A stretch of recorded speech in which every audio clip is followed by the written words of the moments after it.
Hey everyone, it's Jason. Welcome to another Masters of the Universe board game for the Clash of Eternia. This is She-Ra and the Great Rebellion expansion. So if you're familiar with He-Man, hopefully you probably know who She-Ra is. This was like the, pun intended, the sister series to the thing. He-Man's sister, who ended up being She-Ra, who got kidnapped by the Horde, taken to Etheria, if I remember correctly. I did not watch She-Ra. Growing up, I watched He-Man all the time, but I read comic books and stuff, so I know at least a little bit about this, but not a ton. But this is a fun, extra exciting pack. So if you want more characters, definitely it's gonna be fun. It has 7 new characters, so for one team, so got some good options there. Add some new mechanics and some abilities which are fun. Plus the other, I guess, cool thing would be is just the whole point of She-Ra was so there was a girl He-Man essentially. So they could sell the show and sell toys and stuff to the sisters instead of just all the little boys that were watching it. So this is kind of cool because 6 of the 7 characters are female. So we're actually going to get some extra female characters. Because always the base set, you only had Evelyn and Tila. And then even just off the top of my head, going through most of the rest of the boxes, I think the Horde expansion has maybe 1. The Snake Mountain expansion maybe has 1. And then even throughout all the stretch goals, there's only maybe 2 or 3 more. So I mean, granted, He-Man was a cartoon made for boys to sell toys. That was the whole point of it. But yeah, so that's cool. We get some more female representation in the game. Alright, so we're going to go ahead and hop in and look at this. First thing we got are our tokens. So we have, there you can see a preview of all our different characters. With all their health tokens, we have a brand new element terrain tile. Which we'll look at in just a moment here. And we have 1 more new NPC. So that'd be kind of fun to play around, see if you have different NPCs. Hey, we get a new one to play with. So first thing we're going to do is we'll look at that token there, or that terrain. I didn't have my camera positioned anywhere near where it needed to be. Alright, so we have ice walls. They block the line of sight, cannot be entered. So kind of like boulders. Terrain penalty. If a model would be pushed into a space with an ice wall token, the push ends and they suffer 1 wound. So unlike a boulder, you can't pick them up and move them, but they will damage someone if they get pushed into them. So that's kind of a fun little mechanic that we get to play around with. So yeah, well, there's specifically at least 1 character that uses that. We have our NPC card here, which is Cowl. So 4 health. Supportive every time Cowl activates. 1 ally in 4 spaces heals 1. So during the scenarios, if you're just playing the regular scenarios, I don't recall off the top of my head if they specify. I'm sure some of them that have more of the story elements specify which one maybe you have to have Adam in a certain spot or King Randor. But there might be some that just say you have to have an ally. So this is kind of fun because you have a different character we can switch in, or if you're just playing normally. This could give you an extra little character to play around with. And then we have our minion card. So we have a brand new set of minions. The Bright Moon Archers. So these are regular minions, so you don't have an elite version to complement them. Because again, the elite are only summoned by a specific character, so you don't need them in every set. But this gives you something to swap out, so for the good guys instead of the Eternian guards, you can use the Bright Moon Archers. Which is a good contrast, because you have, those guys are more melee characters, these guys are ranged characters. So they cannot gain power. They may choose not to move during their activation. If so, reroll any misses while attacking. And they have laser rifle too, so that's kind of cool. So they can opt to not move and just basically spend their movement to focus on shooting. So that's kind of cool. And we are going to get 2 different miniature sculpts for this. We have the male and female, and you get 4 of each, so you have a total of 8 total, just like all the other minions. And the other ones you got different sculpts as well, but most of them were like different poses. So this is kind of cool that they gave actual different versions of them. Let's see if I can get this to focus a little bit better on them. Yeah, so that's kind of interesting. So like even kind of seeing the picture there, like the female is like kind of like lining up the site where the guy's just kind of like standing guard. But yeah, definitely an interesting thing there too. Maybe that's also like a house rule you could play is if you're using minions, maybe split some of the minions up. Use some ranged characters, have some melee. But just gives you different options. So, alright, those are our different cards there. We're also going to get all of the activation cards here. So you're going to get to the, like She-Ra, you'll have the 2 for the player character and the 1 for the controller character. And you'll get, 3 for all the rest of the characters. So I'm not going to go through each one of them because they're just the pictures of the characters. Alright, let's actually now jump into our characters. We're just going to start with She-Ra right off the bat. We're not even going to play around. Alright, we have She-Ra here, of course. Let me move my camera. Pardon my giant mess in the back room. Alright, so She-Ra has 8 health, 1 defense, because she has a shield. So not as tough as her He-Man counterpart, but she has the Sword of Protection, which will gain her 3 attack, melee, attack boost, roll 2 dice, and heal 1 damage. So that's definitely fun that she gets a healing boost right off the bat.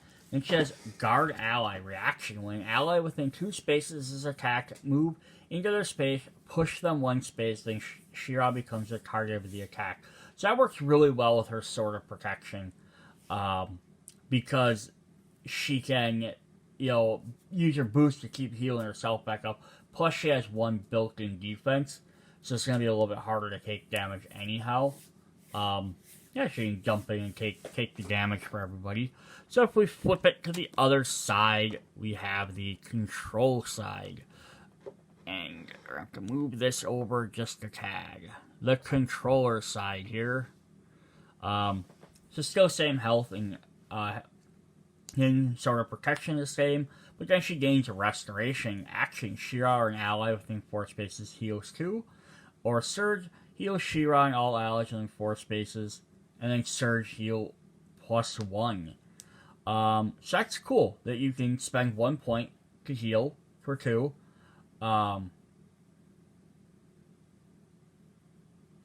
You only heal 1 person. You can pay an additional 1 to heal everybody.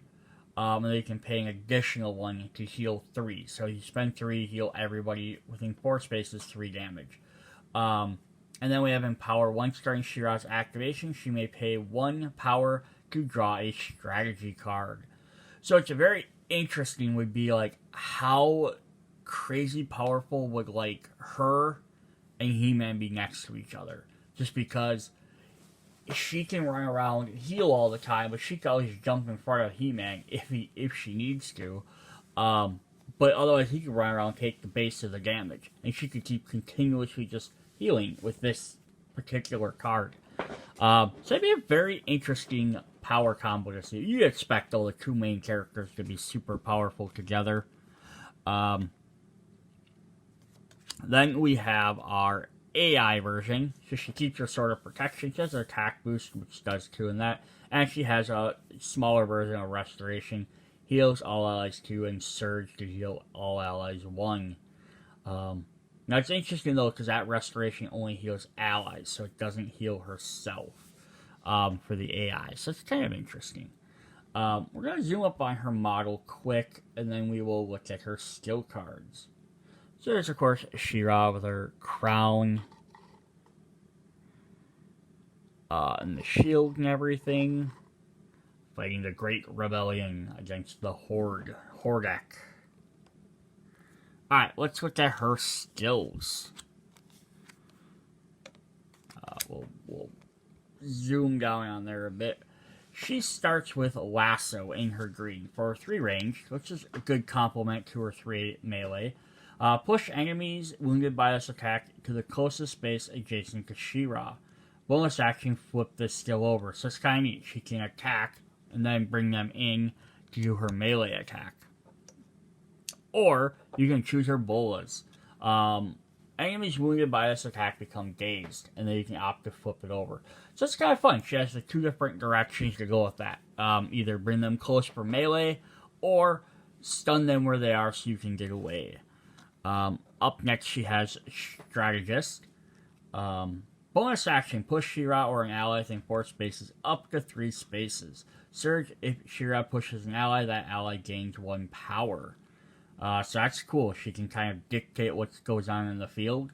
Tells people what to do. Makes sense. On the other side, she has Restoration. So we saw that with the other version, but she can heal in 4 spaces, surge, or heal 1. Then her reg abilities. For the Honor of Grayskull, free reaction when She-Ra would suffer wounds, pay any amount of power from the skill to prevent that many wounds. That's cool. She can basically just block for free, and then reaction, pay 2. After being attacked, perform 1 attack on the attacker. Nice. So yeah, you can block wherever you want, and then you can go ahead and damage them. Plus with her healing abilities, she could always just even avoid pain. She didn't have to use the free reaction, she could just use her other reaction and do some damage back, and then turn around and heal the next turn. So that's definitely fun.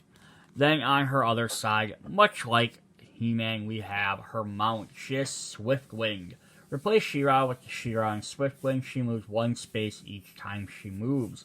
Move boost, ignore escape damage, terrain penalties, and other models during this move, and reaction after moving. When adjacent enemy and all enemies move through suffer 1 wound. So yeah, like Battle Cat, with He-Man and Battle Cat, you were able to do some extra damage and move around. He had a bunch of extra move bonuses. Hers has less move options, but she has better move because she can just avoid everything.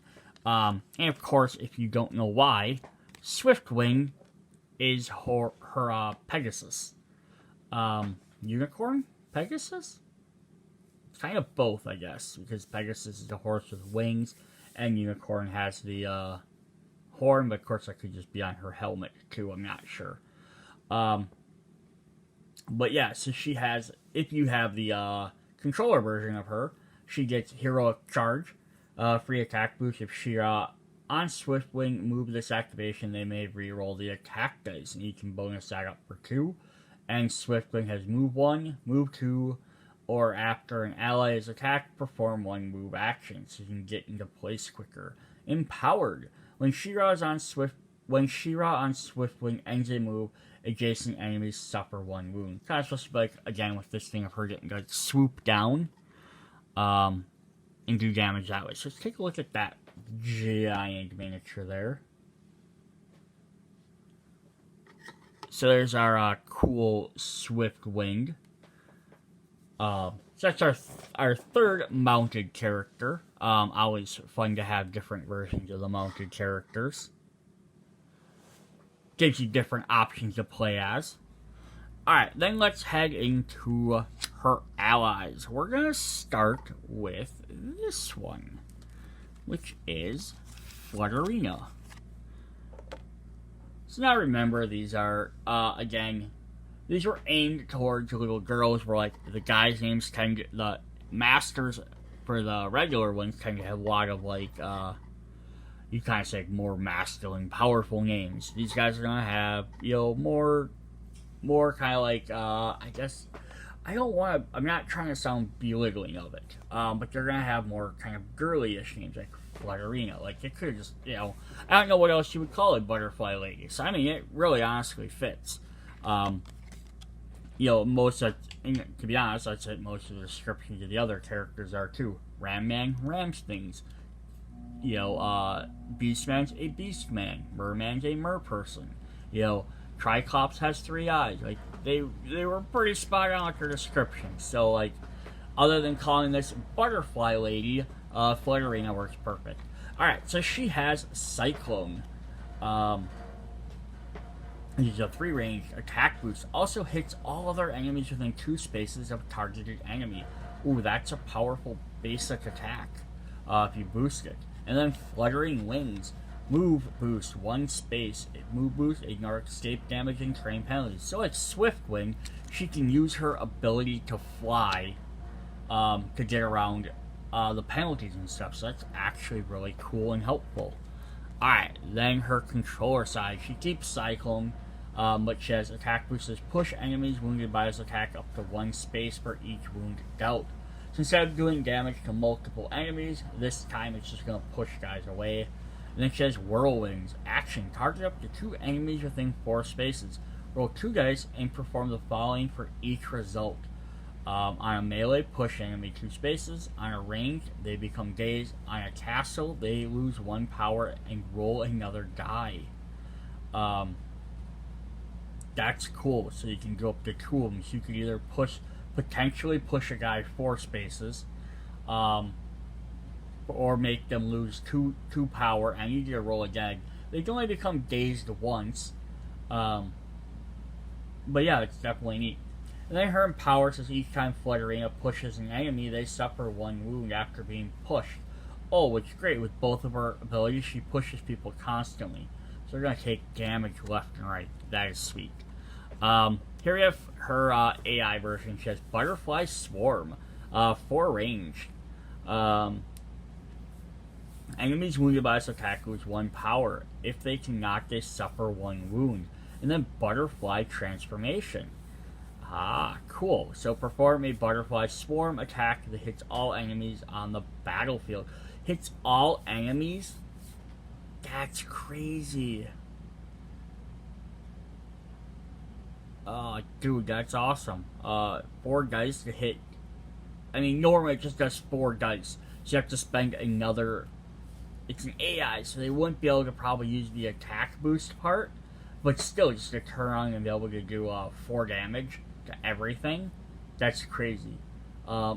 They should be able to, though. It's AI, so I'd imagine if they still had a point of energy left or power, they should be able to spend that. And if they did, that's even crazier.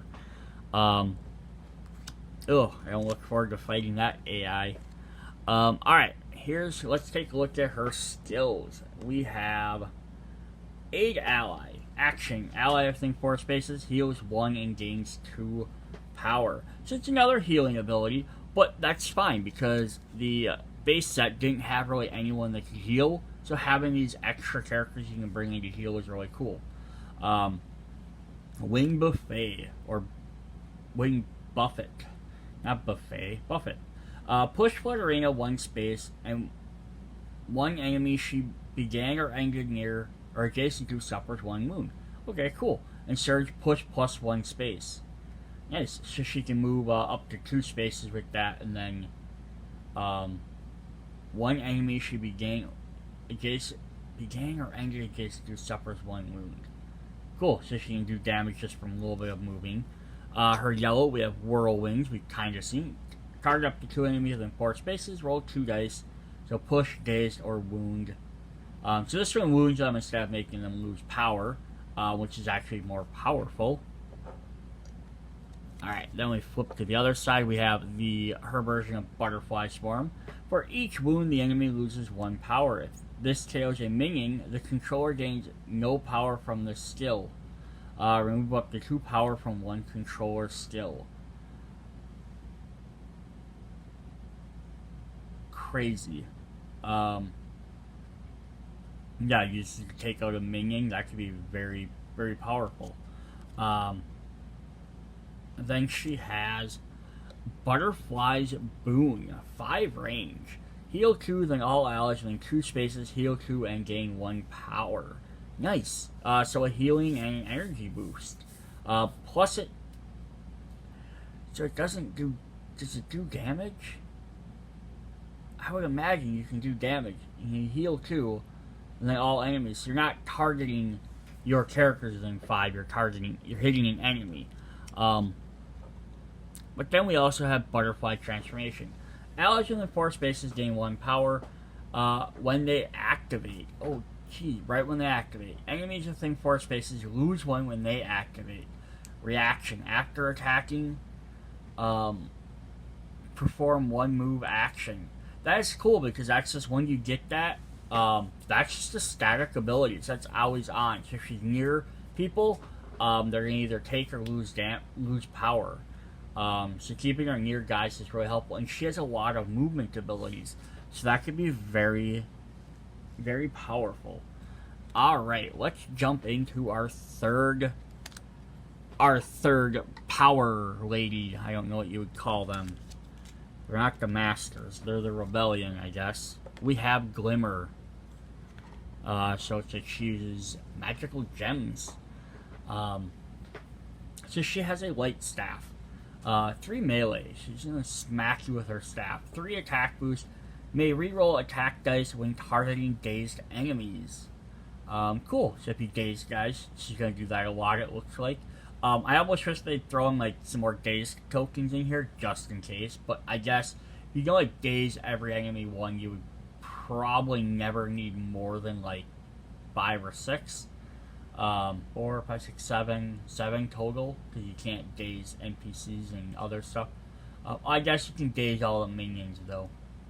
Yeah, that would have been cool to have some extra ones in here just in case. Light Pulse, action, all adjacent enemies become dazed. Reaction, after Glimmer is attacked, all adjacent enemies become dazed. Cool, so she's gonna daze people left and right as much as she can. Which is, again, hinders their movement. They have one less movement, and their armor doesn't matter. That's the 2 things, and they have to spend 1 point to get rid of that. So they can suffer with it if they want, but losing that point of armor, especially since very few characters have armor, if they do, they only have like 1 or 2. That could be very, very bad for them. Plus, then she can keep rerolling her attacks. Alright, let's see what her controller side does. Light Staff, 3 attack or 3 range, free attack boost. May re-roll attacks against targeting dazed enemies and concussive force. Enemies wounded by this attack become dazed. If they were already dazed, they suffer 2 wounds. Oh boy. Yes, it's going to make them have to spend to get rid of that, because that 2 extra free wounds could really be bad. And then Empowered. Well, within 4 spaces of Glimmer, dazed enemies all roll -1 attack. That's even worse for them. Just kind of cool. You keep her and then Flood Arena around people. I think keep She-Ra around. Just look at that. There's 3 that we've looked at so far. She-Ra can keep healing your team. Glimmer's gonna keep dazing them, making them hard to get away, take more damage, less attack, potentially.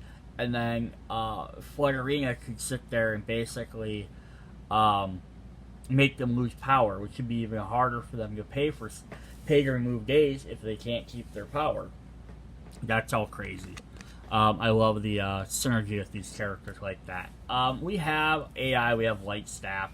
All enemies become dazed.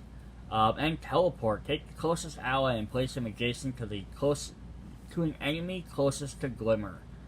Surge. After that ally teleports, they perform 1 action. Oh, that's actually cool. Instead of her teleporting, she teleports someone to her. And then if they can afford the Surge ability, then they get a free attack as well. That's cool. So I hope we get an ability like that with her regular skills. Alright, so her green skills are Refract Light. Glimmer may use this boost on herself or an ally within 4 spaces. Move boost. +1 move and ignore escape damage. Cool, so it kind of like makes them a little bit invisible so they can get around. Explosive Fireworks. Target 1 space within 4 spaces. All enemies within 1 space of the targeted space suffer 1 wound. Neat. So it shoots a grenade-ish out, blows up, damages everybody. Nice because you don't have to roll for like defense or hit or miss, just straight up does damage. Then she does have her teleport. Target 1 space within 4 spaces of Glimmer, then place Glimmer and or allies within 4 spaces of her onto that space or any adjacent space. So her teleport works like other characters' teleports. She can pull herself and an ally within her somewhere else. So it's always good. More movement. And then we have Laser Light. Target 1 space within 4 spaces of Glimmer. This attack hits all enemies in a line between Glimmer and the targeted space. Oh, that's cool. Attack boost. Pushing enemy wounded by this attack up to 1 space. That's neat. So instead of, like, she has a grenade that can blow up and hit everybody in an area, or she can have a line of sight attack. That's actually really fun. I love that. Then she has concussive force. Enemies wounded by this attack may be pushed up to 1 space for each wound dealt. Enemies wounded by this attack become dazed. If they're already dazed, they suffer 2 wounds. Being that she has all his daze abilities, that is definitely a powerful final attack. But what's her other one? She has Power Unbound. May be used with any of Glimmer's skills. Surge. If the skill has a range, increase that range by 2s, such as ranged attack, targeting 1 space within X spaces, or adjacent enemies. Attack boost. Roll 2 dice. What? That's crazy. So, I'm sorry, I have to look at that. So that means Laser Light here. So it says adds 2 range. So that means now she has. Normally, it's to target 1 space and 4 spaces. Now she can target up to 6 spaces away and deal damage. So that gets her even farther across the board.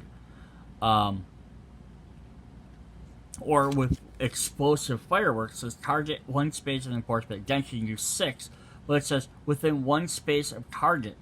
It says target space within X. Yeah, that's crazy. So she can now target up to 6 spaces away. That's cool. That's definitely a neat thing. Or just get attack boost, she can gain extra damage. That's a really neat ability. I like how different all these characters are. We have 3 different characters, and they're all different, and they're all very different than the base game. Alright, let's take a quick look at her model. You know, it's not always the best view, but there's all that hair. I cannot imagine having to paint some of these. I would love to paint them. I would love painted figures, but I am not that good at that. Alright, let's hop into our 4th heroine.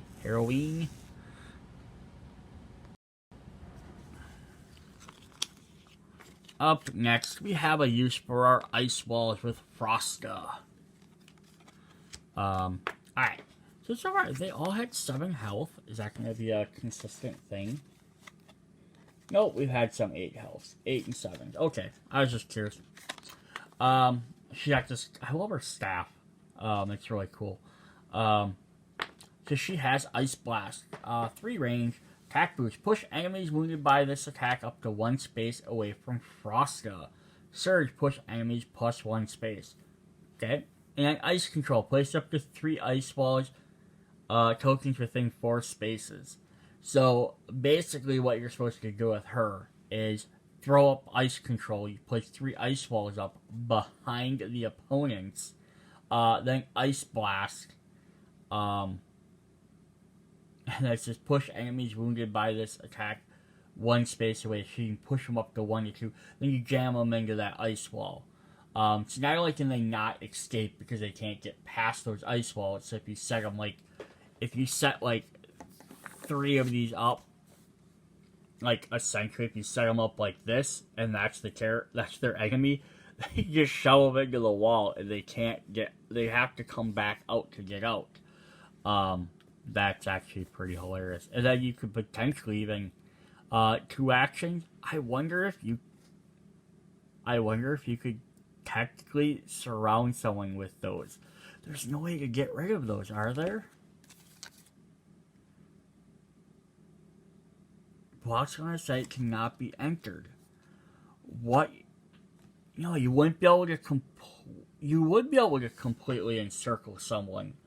She could drop 3, and then drop 1, 2, 3 and put someone in the middle.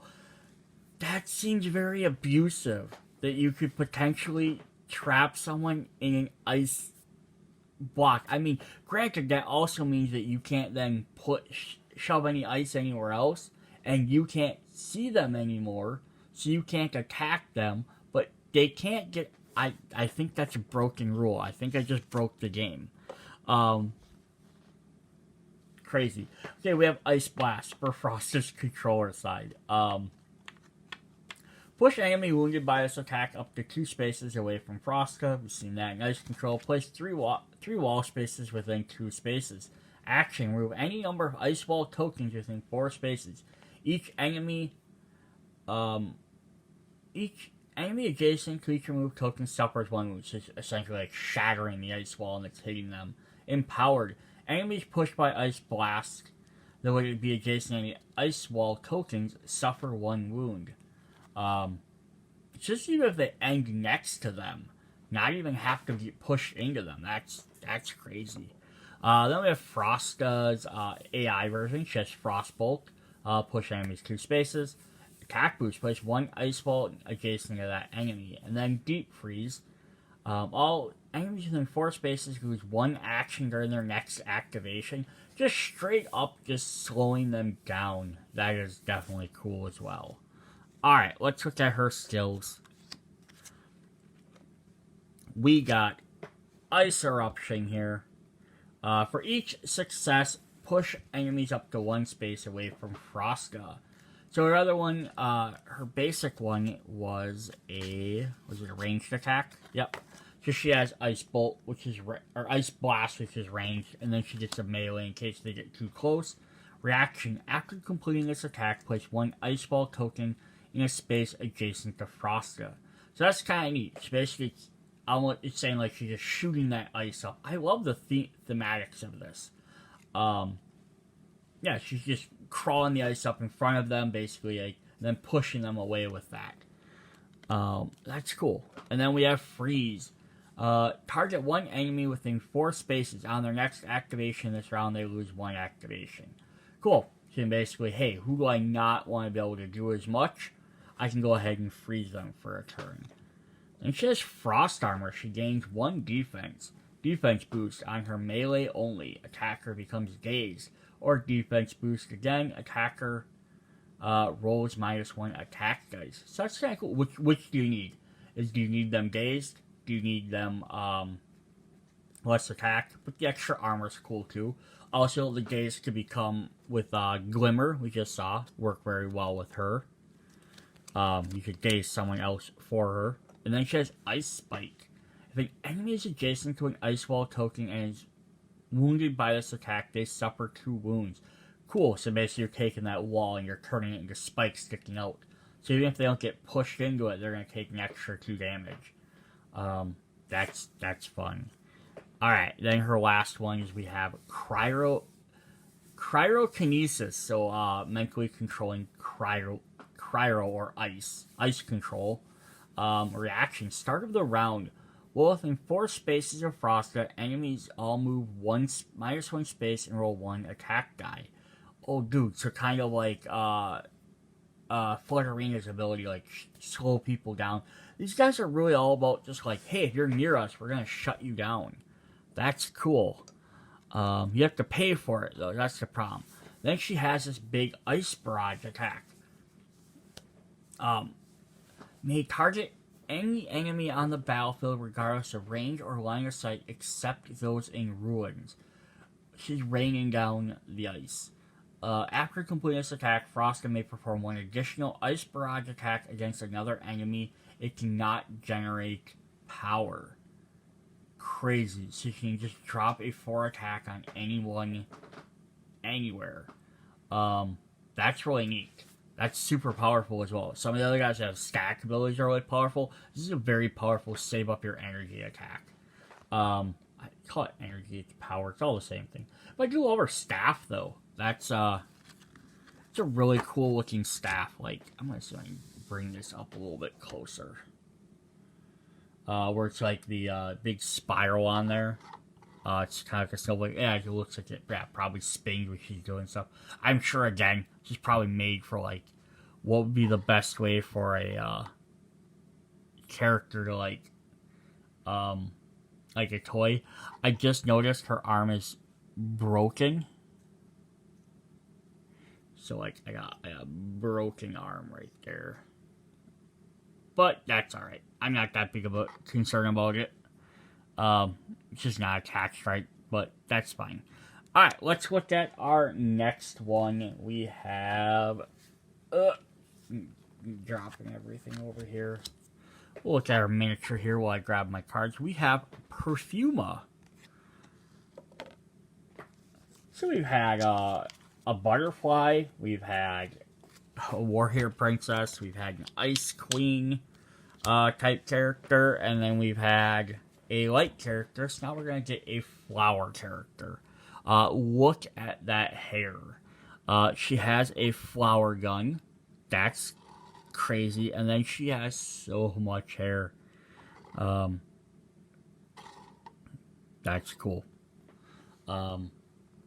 Now, I don't know, maybe someone in the comments, if you watch She-Ra, like, because in the Masters, like, in the regular He-Man, in Eternia, like, everyone's in Eternia, there's clearly different races in there. Lots of the evil forces are Beastman, Merman, Clawful, so on and so forth. And then even on the Master side, there's, like, Stratos and Buzz-Off. But most of the human characters are all, as far as I know, they're just considered Eternians.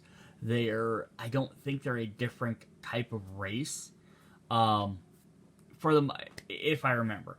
But I'm wondering if these characters, like, if they are just, powered up versions, like, hey, these are, like, different people from, like, I think it's Etheria, that She-Ra's on.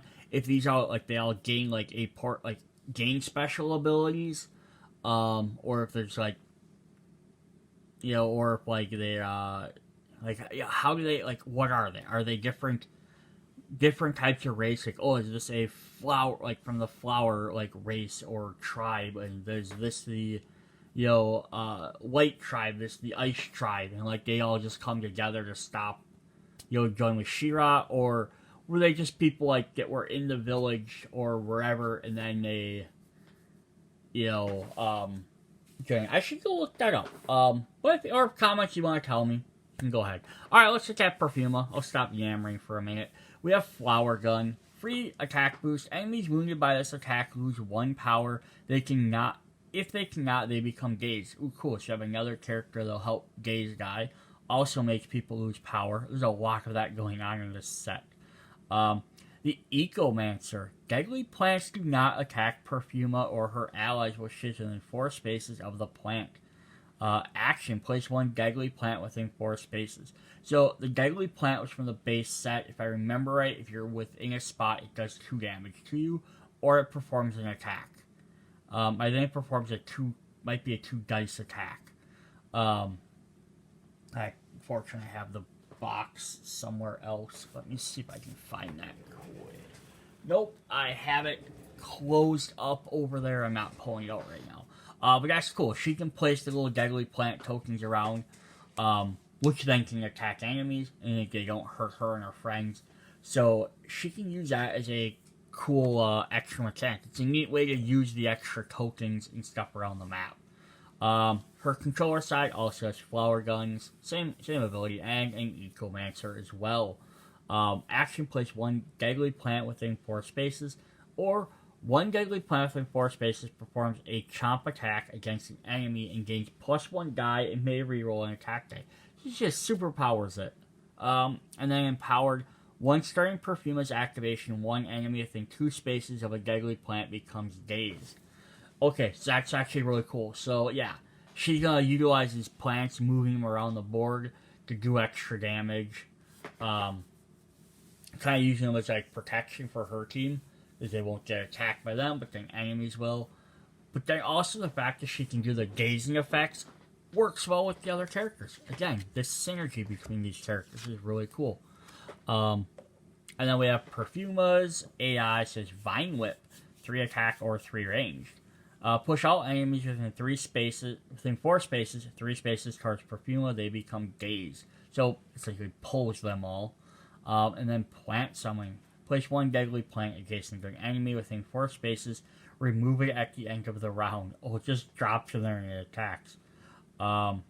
Sure, that deadly plant performs a chomp attack on that enemy, so it automatically does. So that's going to be within 4 spaces of an enemy. So you can either drop it next to them, and then it might attack them right away, or you could opt to put it maybe like blocking their path or something. That's actually kind of cool. I like that. Alright, let's look at her skills here. She's going to have a green skill called Blossom. I'll tip this back down a little bit. Bonus activation. Place a 3 or 4 space forest terrain with at least one of its spaces within 4 spaces of Perfuma, if possible. If not possible, remove 1 before placing. It cannot overlap other terrain and must be removed at the end of the round. Okay, that is crazy. She places a 3 or 4 space forest terrain tile with at least one of its spaces within 4 spaces of Perfuma. So basically, she creates a forest around her or in front of her, which can hinder anyone's movement. Because if she's in the forest, that's fine. But because it'll give her a bonus for defense and help her allies, because she's big enough tile to help her allies out. But she can also put it in between her and an enemy, so now the enemy has to try and trudge through it. That's crazy. I love that. Sweet characters that did use different things on there. Then she has Command Plant Attack. Action: 1 deadly plant within 4 spaces performs 1 chomp attack on an adjacent enemy. It gains 1 die and may reroll 1 attack die. So just normally this wouldn't be that great, because you'd be like, oh, you gotta hope they walk by them. But since she can summon them and put them in different spots, that's definitely cool. Her next one, she has Command Plant Ensnare. Target deadly plant. All enemies within 4 spaces of deadly plant are pushed up to 3 spaces toward that deadly plant. So here, you could combine those 2 abilities. Pull guys towards them, and then they could go ahead and attack with the other action. Whoops, let me drop that one down. And I did it again. Let me try one more time. There we go. Alright, then her other side for her yellow is Nature's Boon. Perfuma and all allies in forest heal 2. All enemies in forest suffer 4 attack, and that attack nears defense and cannot generate power. So that's cool. So her 2 different card abilities, either one, again, you can mix and matches, of course, but you have one that lets her control plants and do some good, cool stuff with that. The other one plays around this forest. Alright, so then look at her red one. She has Command Plant Protect. When Perfuma or an ally within 2 spaces of a deadly plant is attacked, the deadly plant becomes the target of that attack instead. Remove that plant after the attack. Dude, that's cool. So she gets an extra buffer. Plus she can place them wherever she needs to. And then Nullify Darkness. The controller does not gain power from this skill reaction. When a controller uses a controller skill or plays a strategy card, cancel that skill card unless the controller pays 2 from any controller skill. Oh, snap. That's actually kind of neat. She can stop them from doing your controller skills. Now, assuming you get to see what that card is or skill is, you'll know what it is before you opt to use it, because they have to play it. Like, I'm going to play this. Like, oh, that's bad. And you can go ahead and get rid of it. Unless they pay an additional 2. Which is fine, because sometimes even just forcing them to have to pay 2 can then hinder them for another full turn of doing something else. So if it's something that's not even that bad for you, it might be worth stopping them. That's cool. That's a really neat character. Alright, let's look at our sixth lovely heroine. We have Mermista.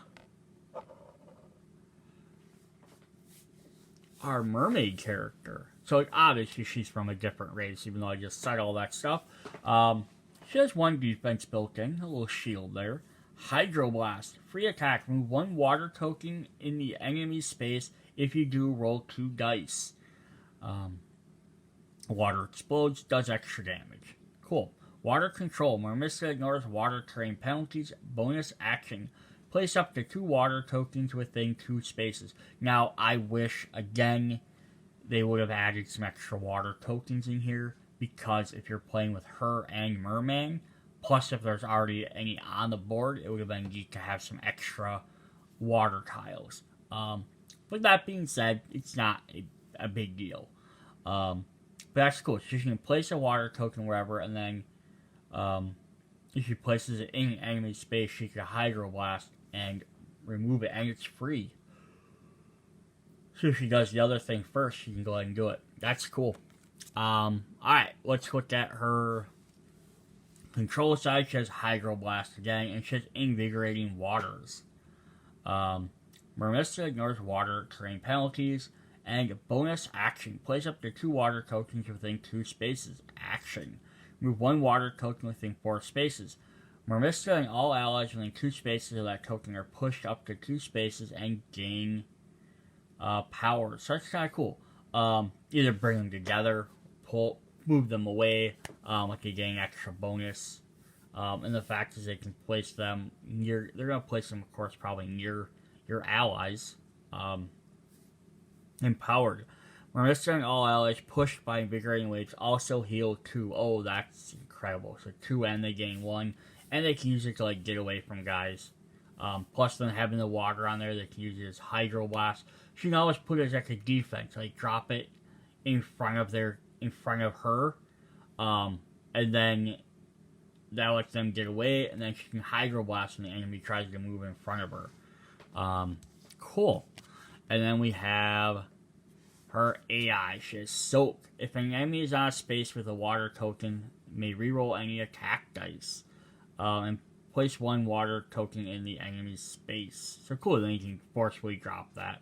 Then Water Whirl. All enemies within 1 space of a water token suffer 1 wound and become dazed. Surge, before resolving the above, place 1 water token in all enemy character spaces. That's why I don't know if there's enough water tokens. Because that's a lot of water ones to place down. But that's cool. That's actually really neat. Now let's look at our skills. Can't wait to see what these are. I'm excited. We have Healing Waves. Mermista or 1 ally within 4 spaces heals 2. Free Surge. Move 1 water token within 4 spaces to heal plus 2. So basically, yeah, spend that water token to heal even more. Yeah, if you placed it and then like you KO'd an enemy, and then now the enemy's back across the board, you can get rid of that water to heal, because it's by the time they get back over, you might not be in that spot anymore. We have Torrent. Bonus action. All enemies within 1 space of water suffer 1 wound. And then bonus action again. All enemies within 1 space of water suffer 2 wounds. Ooh, that's fun, because you could potentially play both bonus actions. You only do bonus action once, but you can do both of them. So you could pay 3 to have them suffer 3 wounds. That's pretty crazy. Unless I have that wrong, and you can only use Torrent once. Even still, just be able to force someone to do 2. That's still pretty crazy. Then I have Invigorating Waters. Move 1 water token within 4 spaces. Mermista and all allies within 2 spaces of that token may be pushed up to 2 spaces. And if you surge, it becomes a bonus action. So you have to spend a point on it. But it does cost you 3. Yeah, still not bad at all. And then her other side is Aqua Travel. Action, target either Mermista, 1 ally, or 1 enemy within 4 spaces. If they're on a water token, remove that token and place them on any other water token. What? So it's like Teleport, but Teleport only does 4 spaces. This can let people travel anywhere in the water. So if she could get around the board, she could drop water tokens in different spots, and then utilize that as a teleporting action. That's actually pretty neat. Alright, then she has Crashing Waves. Enemies wounded by this attack become dazed and lose 1 power. Free attack boost. Move 1 water token within 2 spaces. Defense boosts may not be used against this attack, and free attack boost, remove one water token within 2 spaces of the enemy, roll plus 2 dice. So either shut down their defenses or you get extra dice. Definitely cool. Plus, more dazing and power loss effects. It's all over the place with these women. Hydro Barrier reaction. When an enemy on the water token activates, they cannot leave that space unless they either pay 2, perform an attack on the token, and generate 3 successes. In either case, remove the water token. That's neat. Drop water on enemies, and then they are stuck there. Hold them in place. That's actually pretty cool. Again, makes them waste their power, or they have to waste a turn attacking it. And then you can utilize. Then these characters can work really well together. Then you get daze effects, where then, they have, you get all this power loss, which can make it hard, and you have daze effects, which then make it harder if they even do get a move. And they waste their action points. That's crazy. Alright. I like that character. I like this effects. I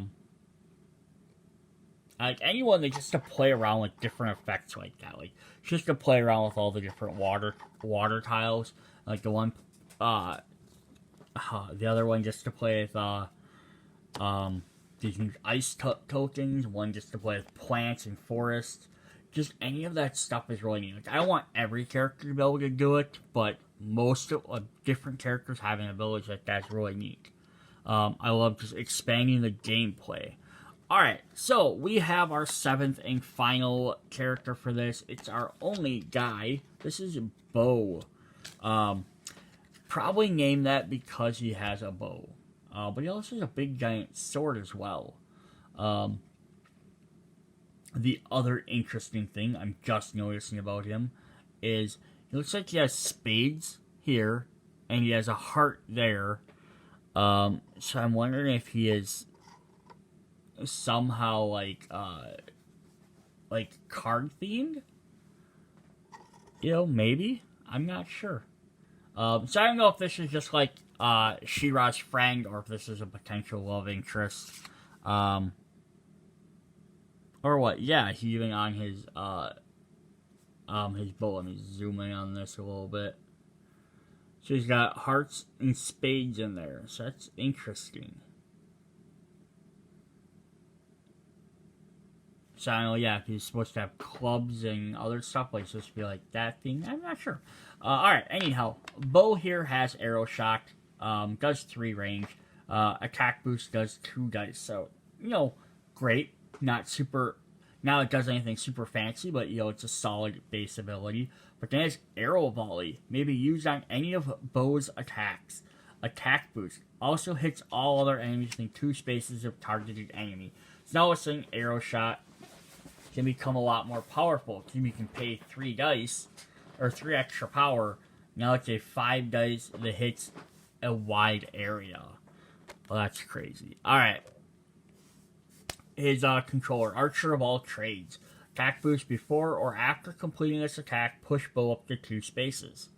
Boost attack, enemies wounded by this attack. Push enemies wounded by this attack up to 2 spaces away from Bo. And then attack boost, ignore defense. Roll 1 die or roll 2 dice. So what do you need this attack to do? Do you need to ignore defense? Some guys don't have defense, not an issue. Some that do this could be helpful. You need to get closer to enemies so that you can then, target them, because maybe you're not close enough. You can also attack and then move away from them. Or you can shove them away, potentially into an ice wall. Yeah, that's awesome. And then we have Empower. Bo may spend 1 action when attacking to target 1 enemy on the battlefield, regardless of range or line of sight, except those in the forest or ruin. Dude, that's awesome. He just pulls his bow back, and he's like, I don't care where you are, I'm hitting you. That's crazy. Then his AI abilities are Vicious Shot, 4 ranged, attack boost, reroll any die, attack boost. After this attack, perform 1 additional vicious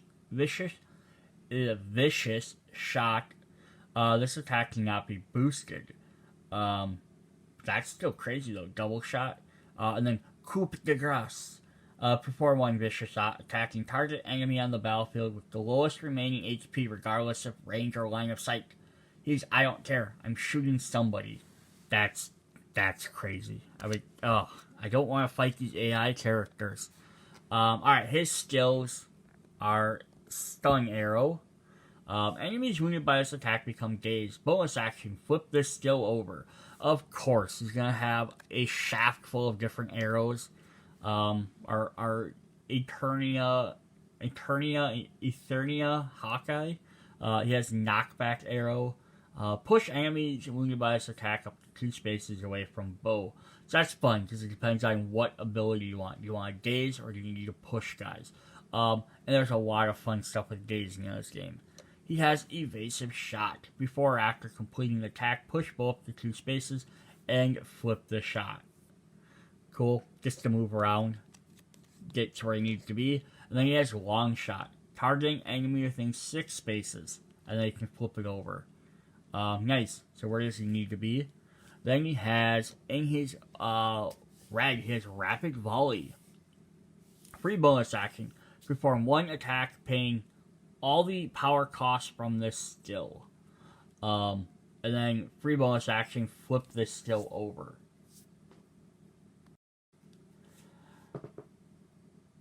So that's cool. So he has a bonus action. So he doesn't have to pay one of his 2 actions to use it. Just has to pay the cost from that skill. So he can also have energy sitting on there if he just spent it. So if he just did, example, he just did long shot, he could then do that again by just paying 1 with rapid volley from sitting on there. And that's a free to flip over. You don't even need to pay for that. His other side is piercing arrow.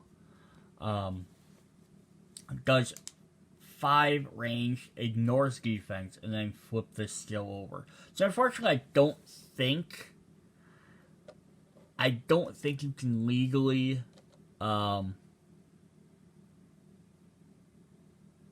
don't think you can do the rapid volley with his other one. But still, that's definitely cool. Plus, just the fact that his base ones, I'll also have arrow volley. So you can hit all enemies in 2 spaces of targeted enemy. So keep that in mind when you're looking at his rest of his skills. So again, enemies pushed by this, and you can hit up to 2 other guys, and you can knock 2 extra guys away, or you could daze multiple enemies, or target multiple enemies within 6 spaces, or have the option to move. This doesn't really affect them too much.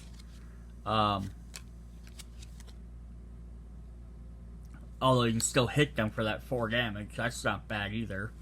And then, of course, this piercing shot. You can ignore defense, but you can hit a lot more guys. That's actually pretty crazy if he spends that extra 2 to be able to boost up all his different arrows. So, yeah, like all the rest of them have some really neat, interesting skills and abilities and things like that. His is just all about, like, what do you want me to be doing? He's like that, kind of like Man-at-Arms in that sense. He's sort of like, where do you need me? But all his stuff is ranged. I don't think he has a single melee attack, which is also very different and interesting. It makes sense. He's a bow user, but it's not bad to have a guy that can only sit there and do range. But when you combine with this team of powerful women there, and he can